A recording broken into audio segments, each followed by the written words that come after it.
Look for the girl with a broken smile and ask her if she wants to stay for a while. And she will be loved. Dating gawi.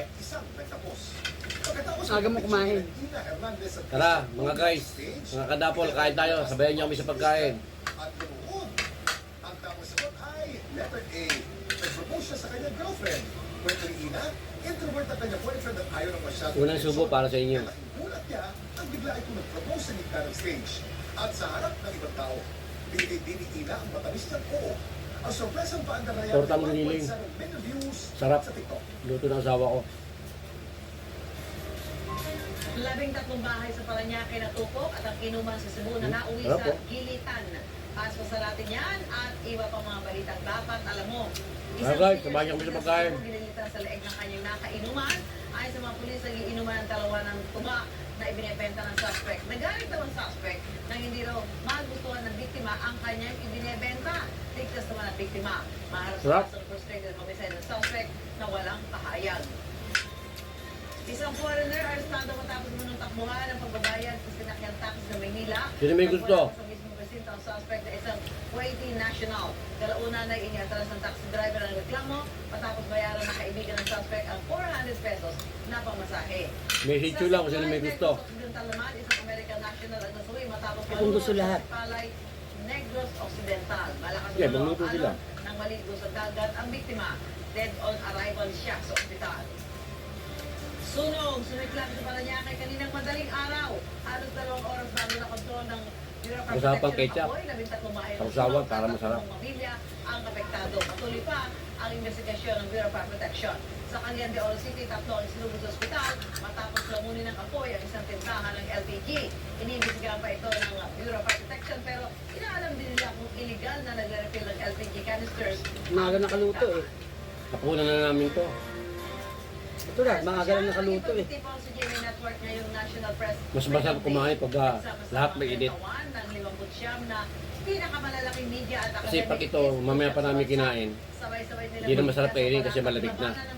Kailangan pag bagong luto, fight agad. Na banta ngayon sa demokrasya at press freedom sa buong mundo. Mahalaga rin makasama ang mga mamamayang Pilipino sa lamang ito. Sigurado ako masisiya nga kasi mainit yung kanin, mainit yung ulam. Masarap pa pagkakatidla. Ang iba't ibang luto sa tilapia na tampok sa Pampanga at ang world's #1 Pinay, Muay Thai athlete. Baka lang asawa ko, bigabawal ako siya. Pero masarap talaga magluto yan. Nangunguna sa buong mundo ang Pinay Muay Thai athlete na si Islay Erica Bumogaw. Sa tali ng International Federation of Muay Thai Associations, may 1,920 points siya sa female 45 kg category. Nanalo din siya sa Kevin Australia laban sa state champion ng bansa na si Sarah Juan. Si Big Wheel ako, sino may gusto ha, marami pa to. Siya ang kauna-unang Pinay Muay Thai Pag-grab ko. Nag-uwi naman ng 2 bronze medals at 1 copper medal. Yung recipe lang ha, hindi yung ulam kasi kukunti lang to. Pero marami. Hindi kwente. Festival sa Mitalim, Pampanga ang iba't ibang grupo sa tilapia. Ilang pusilera mula sa 15 barangay ang nagpasiklaban. May crispy tilapia with biryani sauce, peanut tilapia, pasta at iba pa. Dapat alam mo, ang bayan ng Minalin ang isa sa biggest producers ng tilapia sa bansa. Ano? Nagbabalik ang mga maliliit na tindahan o stalls o souk o bersyon ng palengke ng Aleppo sa Syria matapos magsara ng 12 taon dahil sa gera doon. 83% ng mga stall dito ang restore at i-renovate para malabanan ang mga lindol. Binuksan na rin ito May dessert pa ako mamaya, mansanas.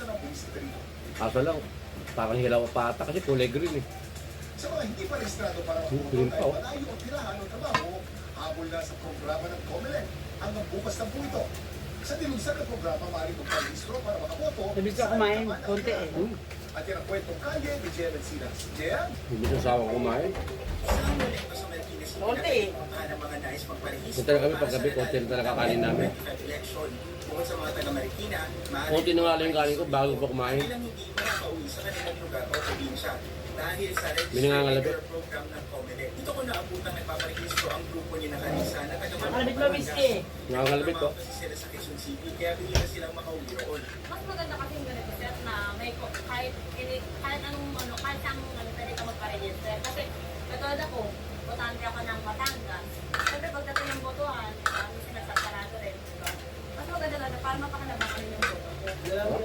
kami nakagad kami. Kasi wala kami time para pumunta ka ng Batangas para na magpa-register ng layo. Ang mga makukuhang dokumento at datos ng mga magre-rehistro sa ilalim ng RAP ay ipapadala sa opisina ng election officer na nakatalaga sa mga distrito at munisipalidad ng kanilang lugar. Nananawagan naman ang COMELEC na samantalahin na ng publiko ang programa dahil uling araw na nito sa August 21, Sabado. Pwedeng pumunta sa mga RAP site ang mga magpapare-active ng kanilang voter records at maging OFW. May Wala ka lansanay akong magalimit kayo, no? sa iba't Tama yung ibang ulo. lugar sa bansa. Kaya nila dito sa Barangay Capitolio sa Pasig City. Kukubahan niya pero bibigyan ko. At maka-accommodate ng mas maraming Ayun na, bababa na yan. ang benefit nito Nabutan ko na eh. para sa mga unemployed individuals. Sa mga nais sumama sa Register Error Program, maaaring bisitahin ang Facebook page ng COMELEC para malaman ang consolidated schedule at date ng programa. Hanggang September 10 naman ang local at overseas voter registration na ginaganap sa mga opisina ng COMELEC at nakahanda naman tayo mga OFW. Ako si JM Encinas at ang kwentong dapat alam mo. Maraming salamat, JM Encinas. Ang mga lalaki Sarap, mga kadapon. babae para sa hospital dito sa Payaw Ala, at ang pagsulpot ng mga pakukulay ng parol sa Pero may Bulacan. ulam pa kami. Mas masarap ang amazing balita dapat alam mo. Malapit ang Christmas season. Gaga ako, katulad na naman sa ako, no? Nagsusulputan ng mga parol. Ba't pa kumain? Pero Kaya? bibigyan, pero bibigyan ko kapiraso na lang. Instant tourist attraction sa kalsada. Ayon sa mga nagbebenta ng parol, sa September pa lang ay Nahin niya. nagbebenta naman ito. Okay guys, finish na kami. Medical staff sa Next time ulit, nakikita ko kayo ng ulam namin. Yung kakain kami. Nakabihis mga babae. Para ito sa Busco Day 2024. Bye-bye.